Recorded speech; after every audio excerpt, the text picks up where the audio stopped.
Setelah saya jadi kiai dan penelitian, saya itu berkali-kali didatangi dokter, tentara, juga polisi. Mereka sering bilang gini, Gus, saya ini dokter negeri. Saya ke NTT, ke Papua, karena saya muslim, berkebutuhan Islam, maka dibikinkan musola, dibikinkan masjid. Kalau kiai tidak bisa, bikin sendiri urunan mau narik siapa, mau narik tarikan di jalan yang mau nyumbang siapa. Tapi kalau kebutuhan negara, karena tugas negara, ya difasilitasi negara dan tidak dianggap misionaris karena negara.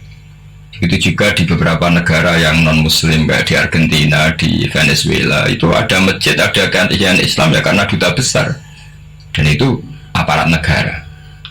Disinilah kearifan para ulama berkoalisi dengan umarok dengan makna yang positif, bahwa agama ini harus ditopang umarok, sistem negara. Tentu di situ ada tentara, ada polisi, ada macam-macam.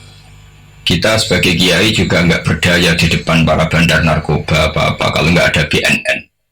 Kita mau apa dengan korupsi kalau nggak ada KPK. Sehingga kearifan para guru-guru kita, mulai Mbah Maimun, bapak saya sendiri, NU, Muhammadiyah, semua ormas-ormas Islam itu pasti maulah kerjasama. Karena kita siapa kalau nggak kerjasama? Dan di antara pesan Rasulullah SAW adalah yaduwahi ma'al jamaah. Jadi apa ya, kebersamaan itu sudah berkah. Fa inna yadallahi ma'al jamaah. Jadi berkah. Lalu kenapa saya kalau ngaji bawa kitab? Ini agak sebetulnya itu lazim. Lazim itu suatu yang harus. Tapi karena kelamaan mubalek itu tidak pakai kitab. Seakan-akan bawa kitab itu yang aneh. Sebenarnya aneh mereka. Karena begini logika simpelnya ya. Umat Nabi ini berhak dapat apa coba? Berhak dapat warisan yang paling luhur, paling hebat, paling jernih. Apa itu Quran dan hadis? Pertanyaannya, siapa yang paling punya hak otoritatif untuk menerangkan Quran hadis? Ulama. Ulama yang mana? Ya yang kapabel, yang sudah diakui dunia, kayak Imam Ghazali, Imam Bukhari, Imam Syafi'i. Artinya kalau kita tidak pakai materi, itu ulama mendapat pikiran kita, bukan mendapat pikiran mereka.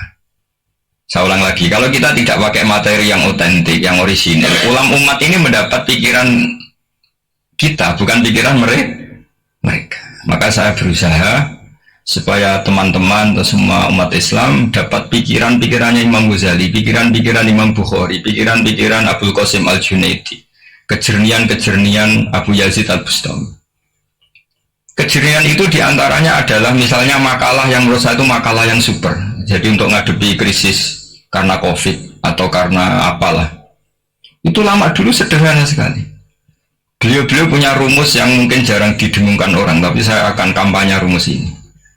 Al-istighna hakikatul istighna itu adalah al-istighna anisyek labihi.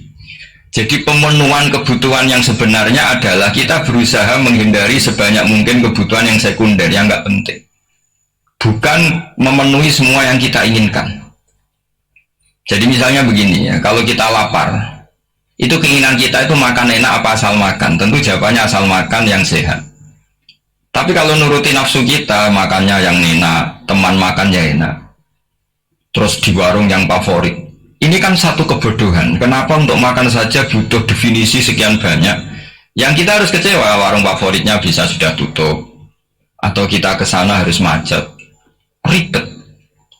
Yang benar-benar arif dan bijaksana itu adalah al-istighna anisya. Sesuatu yang tidak mendesak itu jangan jadikan kebutuhan. Sehingga kalau kita puasa misalnya, semua makanan itu enak karena kita sangat lapar. Sehingga Abdul Qasim Al-Junaidi ketika ditanya, ma'idamu to'am, lauk makanan itu apa? Jawabannya lucu, alju, lapar. Kalau kamu lapar ya semuanya enak. Ini sudah mulai hilang. Kita bilang makan enak itu ya sate, ya gulai, ya pizza yang kita senang. Akhirnya apa? Untuk nikmatnya Allah itu kita jadi ribet. Apalagi yang orang-orang fasik harus ditemani perempuan yang tidak halal misalnya, atau harus ada ajudan, ribet. Nah pertanyaannya, orang yang ribet sama yang nggak ribet itu pinter mana? Pinter yang nggak ribet. Nah ini kearifan-kearifan yang mulai hilang. Lalu siapa yang bisa mewarisi itu? Ya ulama. Jadi ulama itu cara berpikir sebenarnya simple. Makanya mereka sering kalau tahajud itu, di antara makalah Sayyidina Ali paling terkenal, dan yang menjadikan beliau punya derajat yang luar biasa itu adalah kafani izzan an takuna li robban wa kafani fakhran an akuna laka abdan. Ya Allah, saya ini sudah begitu mulia, begitu terhormat dan sangat-sangat terhormat karena yang menjadi Tuhan itu Engkau. Jadi rumus pertama itu karena menjadi Tuhan itu Engkau. Hanya Tuhan yang abadi, Tuhan yang pertama, hanya Tuhan yang al-awwal. Coba ya Allah, kalau saya ini punya Tuhan Fir'aun, punya Tuhan mati jadi tontonan lagi, itu kerennya di mana coba? Andai kan kita punya Tuhan Fir'aun, atau punya Tuhan yang asal usulnya manusia, apapun hebatnya manusia itu, kita punya Tuhan manusia itu. Tuhan yang lapar, yang kalau nggak makan mungkin pingsan, mungkin bisa kena COVID, nanti Tuhannya diisolasi. Kayak apa? Makanya ketika Tuhan Allah menyindir ketuhanan selain Allah itu, Allah hanya menyindir dengan kalimat sederhana, karena yakulanit to'am, yang kamu tuhankan itu masih makan. Hanya kalau nggak makan ya lemes. Jadi lama-lama ada orang gini, alhamdulillah tadi Tuhan mampir ke saya, kelihatannya lapar, setelah tak kasih makan sehat lagi. Susah nggak punya Tuhan yang seperti itu. Beda dengan Tuhan kita, Tuhan yang nggak butuh makan, nggak butuh minum, al-qayyum, zat yang berdiri sendiri tanpa butuh yang lain, al-awwal. Sebelum ada langit bumi sudah ada Tuhan kita, yaitu Allah. Bandingkan dengan Tuhan-Tuhan yang dipertuhan yang lain, yang adanya setelah bumi, misalnya Fir'aun dan sebagainya. Sehingga Sayyidina Ali pertama jadi kebanggaan apa? Kafani izzan antakuna li robban. Saya ini keren betul karena punya Tuhan yaitu Engkau, Tuhan yang lahul asma'ul husna, Tuhan yang semuanya punya kebaikan, punya keabadian, punya keagungan. Terus wakafani fakhron an akuna laka abdan, dan saya bangga sekali karena saya menjadi hambamu. Kalau saya jadi hambanya Pak Rektor ribet kan, sudah tak hormati ternyata nanti tidak rektor, ya kan ribet kan. Terus ribet, jadi budaknya manusia itu ribet. Makanya ada seorang wali datang ke temannya yang jadi presiden atau jadi raja. Datang ke situ karena tidak punya uang, mau minta uang karena temannya raja. Setelah sampai sana ternyata temannya ini karena orang soleh pas berdoa, ya Allah saya minta ini, minta ini, minta ini. Terus si wali tadi pulang. Tanya, kenapa kamu pulang? Ternyata dia sama, masih minta-minta kayak saya. Jadi sederhana dia. Sama-sama minta kamu, minta zat yang kamu mintain. Jadi dulu itu orang itu sebegitu dekat dengan Allah. Sehingga si raja ini terus ketemu wali tadi, tanya, kenapa kamu menyepelekan saya padahal sekarang saya raja. Terus ditanya sama wali tadi, karena temannya, kalau kamu di padang pasir tidak bisa minum dan harus minum 1 gelas, dengan ongkos kamu harus mengasihkan semua kerajaan kamu demi minuman itu. Pilih mana, minuman apa tetap jadi raja? Ya saya milih bisa minum. Saya tidak raja tetap hidup, tapi kalau nggak minum mati. Bagaimana Anda bangga dengan satu kerajaan sing la yusawi kak samain, yang tidak sama dengan segelas air. Jadi artinya terus mereka melihat jadi raja itu ya biasa, jadi presiden biasa, jadi rektor biasa, karena mereka biasa berlogika. Hakikatul izzah itu ya taqarrub ila Allah, yang benar-benar terhormat itu ya dekat dengan Allah. Begitu seterusnya mereka bikin paradok-paradok yang aneh, tapi itu menjadi pelajaran.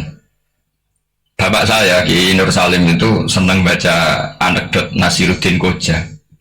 Itu kalau bikin orang-orang aneh, itu dia datang ke satu pesta, pakai baju lusuh, pakai sarung lusuh atau celana lusuh, sama sohibul bed yang punya acara dibiarin. Setelah dibiarin dia pulang pakai jas, pakai dasi, pokoknya keren.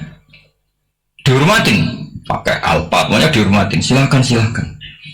Pas dia disuruh minum, minumannya itu disokkan saja ke sakunya. Jas, kamu harus minum yang banyak, karena kamu yang dihormati, bukan saya. Terus makanan ya semuanya diletakkan di saku, ada apa? Ayo kamu makan yang banyak. Alpatnya juga gitu, dikasih sate apa? Ayo kamu makan yang banyak. Mereka tidak melihat saya, melihat kamu. Akhirnya orang satu pesta itu istighfar semua, berarti kita ini salah.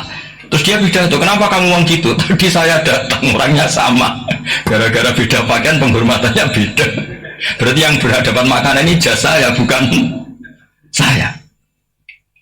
Betapa naifnya kita sebagai orang. Ternyata Kita masih hormat sesuatu yang seperti itu, yang atribut lah.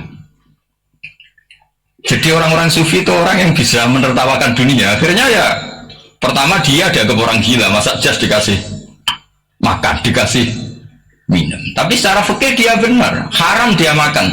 Karena pas dia datang dibiarin, setelah pakai jas dikasih makan. Berarti hakikat yang dapat rezeki siapa? Jasnya apa orangnya? Jasnya apa orangnya? Jasnya. Jadi itu orang-orang sufi, kearifan orang-orang dulu itu bisa ngelola hal-hal yang keseharian menjadi luar biasa. Ada seorang wali melihat istrinya makan satu piring, anaknya makan satu piring, ditanya, kalian kenyang? Wah, kenyang sekali. Melihat anaknya minum kopi satu cingkir, senang, kalian senang-senang sekali.